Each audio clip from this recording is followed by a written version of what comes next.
നമസ്കാരം. മതപരിവർത്തനം പാടില്ലെന്ന് ഉത്തരവിട്ട അലഹബാദ് ഹൈക്കോടതി വിധി കേട്ടാൽ ഈ ശബ്ദം വേറെ ഏതെങ്കിലും സംഘടന ദീർഘകാലമായി പ്രചരിപ്പിക്കുന്ന വാക്കുകൾ പകർത്തിയതാണോ എന്ന് ആരും സംശയിച്ചു പോകും. ഭൂരിപക്ഷം ന്യൂനപക്ഷമാവുന്ന കാലം വരുമെന്ന കോടതിയുടെ നിരീക്ഷണം കൂടിയാവുമ്പോൾ സംശയം ഒന്നുകൂടി ബലപ്പെടും. ജനസംഖ്യയിൽ ഭൂരിപക്ഷമായ മതവിഭാഗത്തെ മതം മാറ്റം നടത്തുന്നത് അടിയന്തരമായി അവസാനിപ്പിക്കണമെന്നു കൂടി ഉത്തരവിട്ടിരിക്കുകയാണ് അലഹബാദ് ഹൈക്കോടതി. അല്ലാത്തപക്ഷം ഭൂരിപക്ഷ ജനസംഖ്യ ന്യൂനപക്ഷമായി മാറുന്ന ദിവസം വന്നു ചേരുമെന്ന് ജസ്റ്റിസ് രോഹിത് രഞ്ജൻ അഗർവാൾ നിരീക്ഷിച്ചത് വിവാദങ്ങൾക്ക് തിരികൊളുത്തിയിരിക്കുകയാണ്. RSSും ഹിന്ദുത്വ ശക്തികളും കാലങ്ങളായി പറഞ്ഞു വരുന്ന വാദം ശരിവെക്കുന്നതാണ് കോടതിയുടെ നിരീക്ഷണം എന്നതാണ് വിവാദങ്ങൾക്ക് വിത്തിടുന്നത്. ഉത്തർപ്രദേശിൽ പട്ടികജാതി പട്ടികവർഗ വിഭാഗങ്ങളിലുള്ളവരെയും സാമ്പത്തികമായി പിന്നാക്കം നിൽക്കുന്നവരെയും ക്രിസ്തുമതത്തിലേക്ക് പരിവർത്തനം ചെയ്യുന്നത് കോടതിയുടെ ശ്രദ്ധയിൽ വന്നിട്ടുണ്ടെന്നും ജസ്റ്റിസ് രോഹിത് രഞ്ജൻ അഗർവാൾ പറഞ്ഞു. 2021 UP മതപരിവർത്തന നിരോധന നിയമപ്രകാരം അറസ്റ്റിലായ കേസിലെ പ്രതി കൈലാഷിന് ജാമ്യം നിഷേധിച്ചുകൊണ്ടാണ് ജഡ്ജിയുടെ പരാമർശങ്ങൾ. ഹാമിർപൂരിലെ ഗ്രാമീണരെ ഡൽഹിയിലെത്തിച്ച് ക്രിസ്തുമതത്തിലേക്ക് പരിവർത്തനം ചെയ്യുന്നുവെന്നതാണ് കൈലാഷിന്റെ പേരിലുള്ള കുറ്റം. കൂട്ടുപ്രതിയായ സോനു പാസ്റ്റർ നേരത്തെ ജാമ്യം നേടിയിരുന്നു.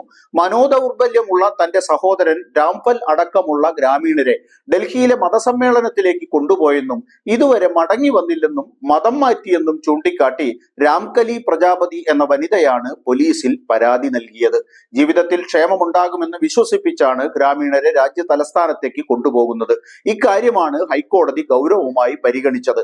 പോലീസ് രേഖപ്പെടുത്തിയ സാക്ഷിമൊഴികളിൽ കൈലാഷിന്റെ മതപരിവർത്തനത്തിലെ പങ്ക് വ്യക്തമാണെന്നത് കണക്കിലെടുത്താണ് ജാമ്യം നിഷേധിച്ചത്.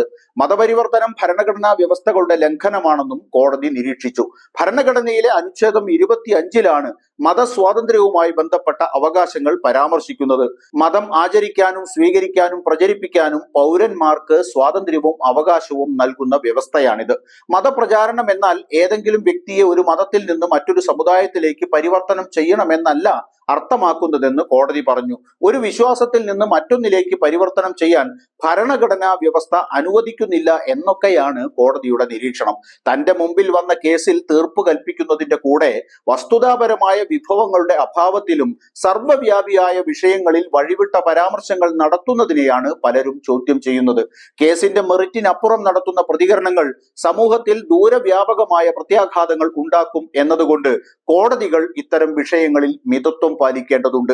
ഏത് മതത്തിൽ വിശ്വസിക്കാനും വിശ്വസിക്കാതിരിക്കാനും മാറിയ ബോധ്യത്തിന്റെ അടിസ്ഥാനത്തിൽ സ്വന്തം മതം നിശ്ചയിക്കാനുമുള്ള അവകാശം ഇന്ത്യൻ ഭരണഘടന ഉറപ്പു നൽകുന്നുണ്ട് എന്നിരിക്കെ മതം മാറ്റം നിരോധിച്ചുകൊണ്ടുള്ള ഒരു നിയമം നിലവിലില്ലാത്ത പശ്ചാത്തലത്തിൽ ജാമ്യ ഹർജിയിന്മേൽ ഇത്തരം പരാമർശങ്ങൾ പുറപ്പെടുവിക്കുന്നത് ദുരൂഹമാണ്. 2021 സെൻസസ് പോലും നടന്നിട്ടില്ലാത്ത ഒരു രാജ്യത്ത് ഏത് ഡാറ്റയുടെ അടിസ്ഥാനത്തിലാണ് ന്യൂനപക്ഷം ഭൂരിപക്ഷമാകും എന്നൊക്കെയുള്ള കമന്റുകൾ തട്ടിവിടുന്നത് എന്നൊക്കെ പരിശോധിക്കേണ്ട വിഷയങ്ങളാണ്. സേവനത്തിൽ നിന്നും പിരിഞ്ഞാൽ ഒരു RSS വളണ്ടിയറായി ജീവിക്കാനാണ് ഇഷ്ടം എന്ന് പ്രഖ്യാപിക്കുന്ന ജഡ്ജിമാർ രാജ്യത്തുണ്ടെന്നിരിക്കെ ഇത്തരം വിചിത്രമായ ഉത്തരവുകൾ വന്നില്ലെങ്കിലല്ലേ അത്ഭുതമുള്ളൂ.